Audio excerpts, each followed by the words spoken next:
Welcome to Soulciete, the shift, the tribe, the movement. May you live your truth. Live from Los Angeles, welcome to Soulciete with Dr. Erin.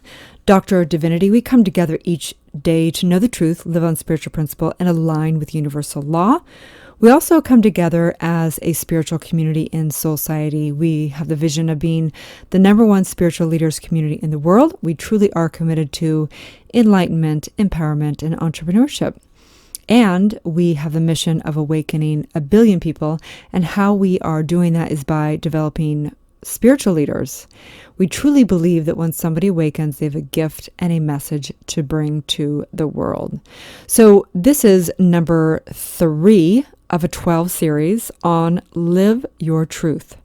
This is something that is near and dear to my heart.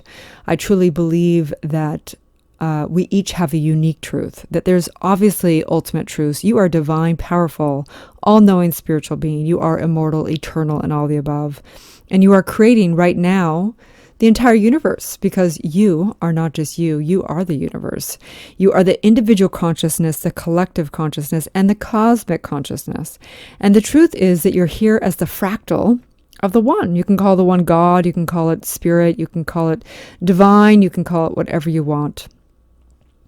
But truth is that you are creating through the fractal of your individual use of the mind, through the DNA that you are patterned into.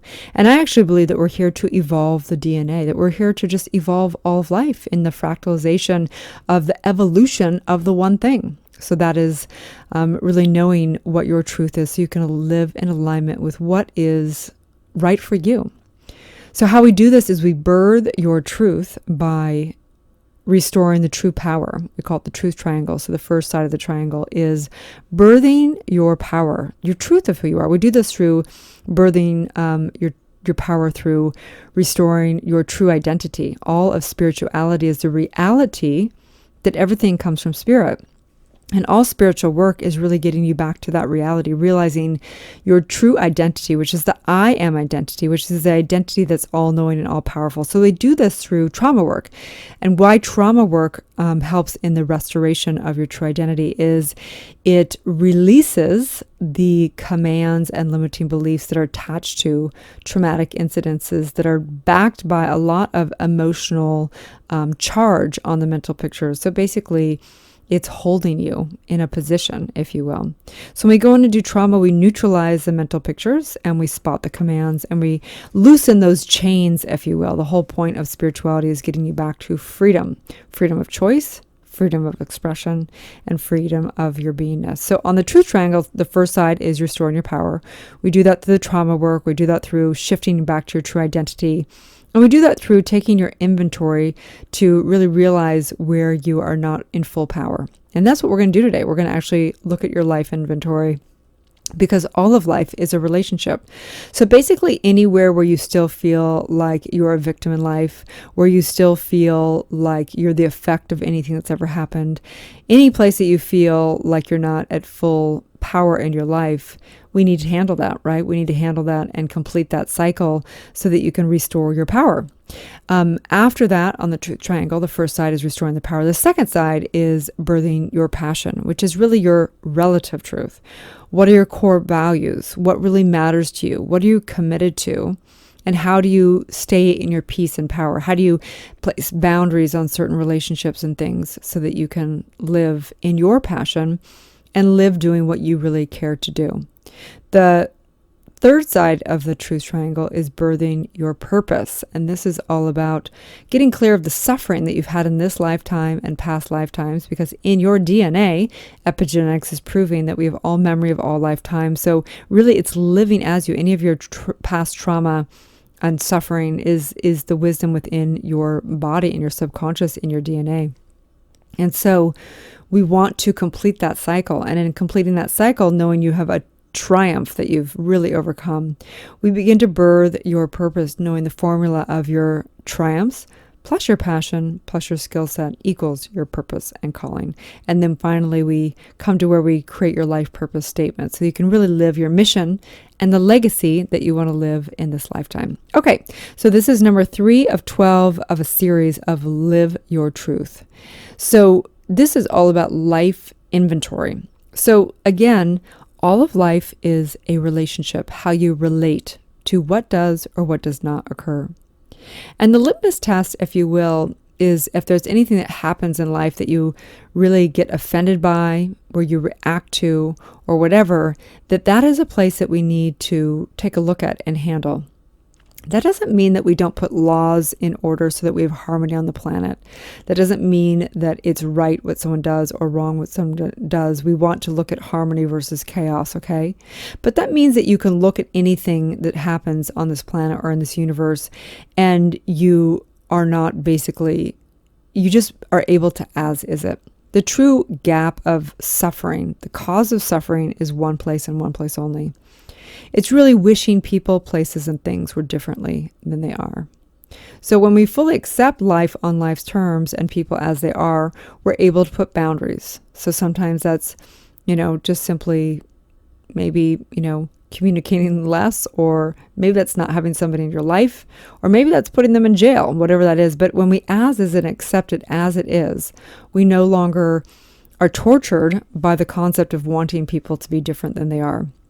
We begin to be the cause, right? So if there's something that we want different on the planet, like there not to be killings, or for someone to not cheat or lie, or whatever it is, we begin to put we begin to create what matters to us. Hence, there's all kinds of programs in self-development, right? The reason why these have been developed is because people desire to have a new consciousness on this planet, right?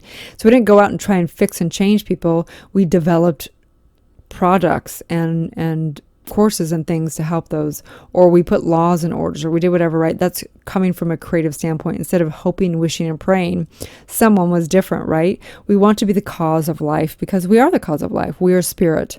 And so right now we're going to go through our inventory to take a look at what's your relationship to all of life, so that you can really get real with yourself of where your work still needs to be done. Okay, so I'm going to suggest that you get a pen and paper out and begin to really, you can pause this for a minute and then come back.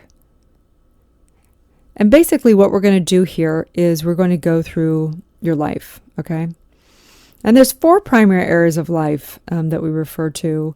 One is career and money, one is relationships and love, one is health and wellness, and the other is creative expression.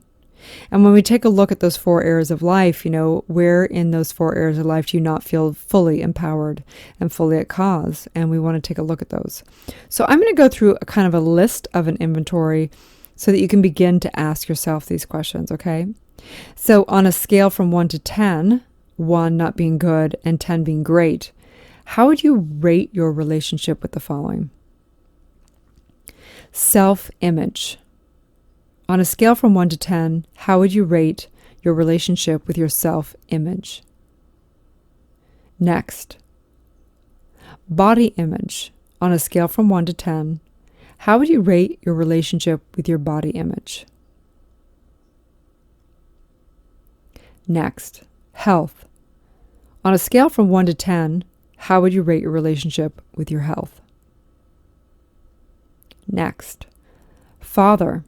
On a scale from 1 to 10, how would you rate your relationship with your father? Next, mother. On a scale from 1 to 10, how would you rate your relationship with your mother? Next, siblings. On a scale from 1 to 10, how would you rate your relationships with your siblings? And you may have to write out, different if your relationship with each sibling is different. I would write out their names and really put a 1 to 10. 1, not good at all, 10, great. Next, friends. On a scale from 1 to 10, how would you rate your relationship with your friends? And again, if you have multiple friends and different relationships with friends, I would write out those names if they're significant people in your life and rate 1 if it's not good at all, up to 10 if it's great. Next, work and career. On a scale from 1 to 10, how would you rate your relationship with work and career? Next, spouse or partner, or you could say boyfriend, girlfriend. On a scale from 1 to 10, how would you rate your relationship with your spouse and partner? Next, money. On a scale from 1 to 10, how would you rate your relationship with money? Next, food. On a scale from 1 to 10, how would you rate your relationship with food? Next, your home environment. On a scale from 1 to 10, how would you rate your relationship with your home? That does not mean necessarily the relationships within the home. That means your relationship to your actual home. How's your environment? Do you thrive in your environment? Do you not thrive in your environment? Next, alcohol. On a scale from 1 to 10, how would you rate your relationship with alcohol? Next, drugs. On a scale from 1 to 10, how would you rate your relationship with drugs? These two are very important. Alcohol and drugs can majorly impact our chemistry in our body. And quite frankly, if I'm working with a client and they have anything other than, a 9 or a 10 in these areas with alcohol, for sure, I would not be able to work with them. With drugs, obviously, we cannot get into the subconscious mind at all if somebody is doing drugs. So this would have us have to refer to a doctor, and they'd have to do a cleanse before they're able to do their subconscious work. Very important to take a look at that. Next, the question here is, on a scale from 1 to 10, 1 all the time or 10 never, how would you rate yourself on the following? Reactive in relationships. How reactive are you in relationships? Again, a 1 would be all the time. I'm reactive in relationships all the time. A number 10 would be I'm never reactive in relationships, okay? Next, on a scale from 1 to 10, how would you rate yourself about your confusion on life? So, are you confused about life all the time? Or are you confused about life never? You can put a 5 if it's sometimes, right? So it's a scale. Next, on a scale from 1 to 10, how would you rate yourself in the realm of being overwhelmed? Are you overwhelmed all the time, sometimes, or never? Next, anxious and stressed. On a scale from 1 to 10, how would you rate yourself? Are you anxious and stressed all the time, some of the time, or never? Next, lacking confidence. On a scale from 1 to 10, 1 being all the time, 10 never, how would you rate yourself in lacking confidence? Do you lack confidence all the time, every once in a while, or never? Next, sad or apathetic. On a scale from 1 to 10, how would you rate yourself? Are you sad all the time, or apathetic, meaning that just nothing seems to matter anymore? Or every once in a while, or never? Next, on a scale from 1 to 10, how would you rate yourself in inconsistent or unable to follow through? Are you always inconsistent and unable to follow through? Are you sometimes inconsistent and unable to follow through? Or are you never inconsistent and unable to follow through? Okay?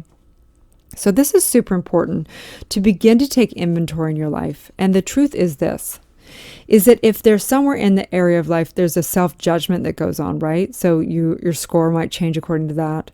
Or you might think of reality versus not. What matters is your relationship to it. Not what other people think, but what your relationship is to these different areas. When you think of your parents, do you think of joy and it's flowing and amazing? Or do you get angst and get sad and have a big story around it, right? So beginning to become aware and conscious of these areas. They say that half the problem of solving a problem is recognizing the problem. Because if we don't get real with ourselves and we just stay delusional and pretend like everything's okay, the thing is we can try and trick ourselves with our logical mind. But our subconscious mind and our body knows. We know when we talk about a friend or our family or our self-image or money, we can tell the pit in our stomach or the feeling of auxiliary.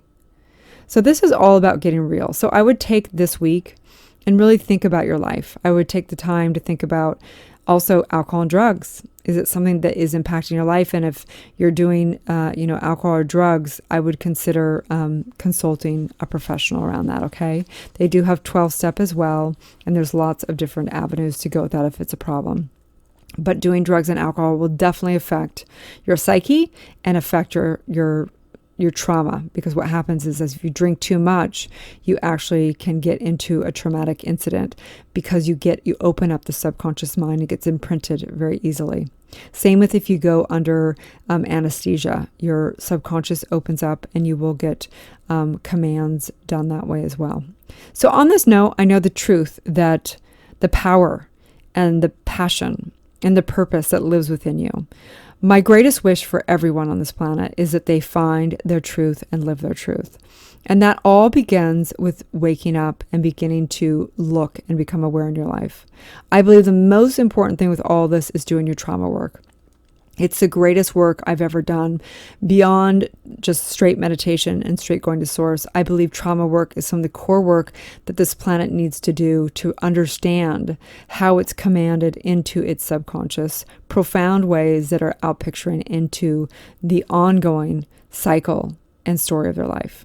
So on that note, this is number 3 of 12. You can go back and listen to the first 2 and binge the other 12 if they've been recorded already. So have a wonderful day, you guys. And I am on this journey. You have my full commitment. You can also check out Soulciete. The ambassadors get trained in a 300-hour program around birthing people's truth. They help them do their trauma work. They help them get clear on their core values. They help them deal with things like upsets or breakups or different issues in life. We all have issues, right? There's everything from money issues to relationship issues to health issues, and it all comes down to consciousness. So on that note, I know perfection. I know power of this community. Also, if you're somebody who's had a divine calling to become a spiritual leader, you are welcome to fill out an application, apply for Soulciete. We only take highly, highly committed people that have a divine calling to make a difference in the world with this work, okay? So have a beautiful day, you guys, and may you live your truth. Thanks again for tuning in to Dr. Erin and Soulciete podcast. I'd like to invite you to write a review on iTunes. Also, I have a free gift for you, a money meditation and worksheet, which you can find at soulciete.com. That's www.soulciete.com. Or 30 guided meditations at drerin.tv. That's www.drerin.tv. We also hold monthly Soulciete events that are all about transformation and building extraordinary community. You can also watch me live daily on goodmorninglalaland.com or Instagram at drerin.tv. Grab your free manifestation masterclass with the purchase of my international best-selling book, Awakening, a 40-day guide to unleashing your spiritual powers, life purpose, and manifesting your dreams at erinfallhaskell.com/awakening book.